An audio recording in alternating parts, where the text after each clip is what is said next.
Bonjour à toutes et à tous, je suis super contente de pouvoir vous retrouver pour cette toute première vidéo. J'étais évidemment obligée de commencer par une de mes spécialités, il s'agit d'un dessert, la tarte aux pommes à l'alsacienne. C'est une recette que je fais tellement que mes proches m'ont même appelée Blanche-Neige pendant un certain temps, donc j'espère que ça vous plaira, en tout cas moi je l'adore, je la fais très souvent. Je vous laisse avec la vidéo, n'oubliez pas de vous abonner et on se retrouve très bientôt. Bisous.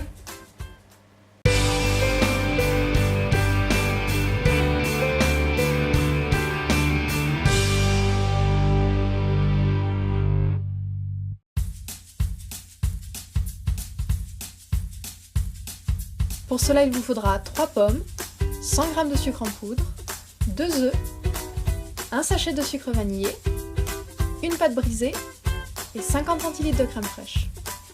Dans un saladier, je vais venir mélanger le sucre en poudre, le sucre vanillé, les 2 œufs et la crème fraîche. Ici, je fais la véritable recette de la tarte aux pommes à l'alsacienne. Mais j'ai déjà testé une recette un peu plus light où à la place de la crème fraîche, il faut mettre 2 yaourts nature. C'est vraiment excellent, ça ne change rien au goût et donc c'est forcément plus light. Je vais venir mélanger tout ça jusqu'à avoir un mélange parfaitement homogène, puis je vais le placer au frais.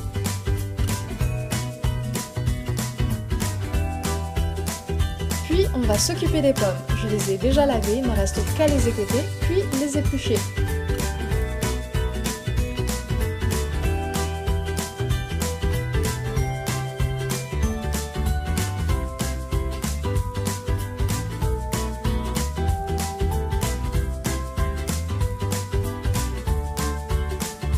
Ensuite, je vais les couper en quartiers de façon à pouvoir ensuite enlever l'outre-mur.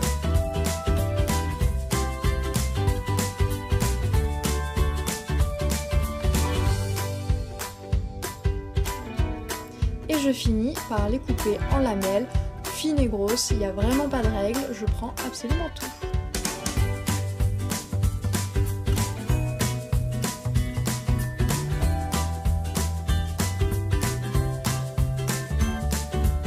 Ensuite, dans mon plat à tarte, je vais venir étaler la pâte brisée.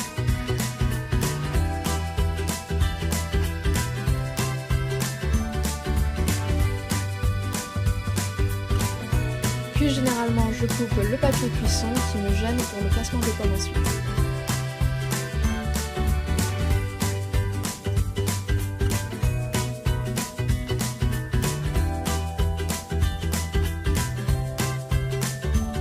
Bonjour Mystique. Puis voilà, je vais venir placer mes pommes. Généralement, j'utilise les plus gros morceaux pour faire le contour, les plus fins pour le centre, mais il n'y a vraiment pas de règle, c'est un peu Tetris. Ce que j'aime bien faire, c'est venir placer des morceaux sur le contour de la tarte, ça fait des morceaux cachés à la dégustation.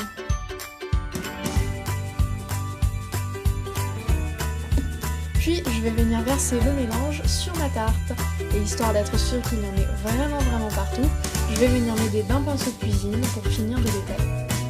Ça évite qu'à la cuisson, les pommes noircissent.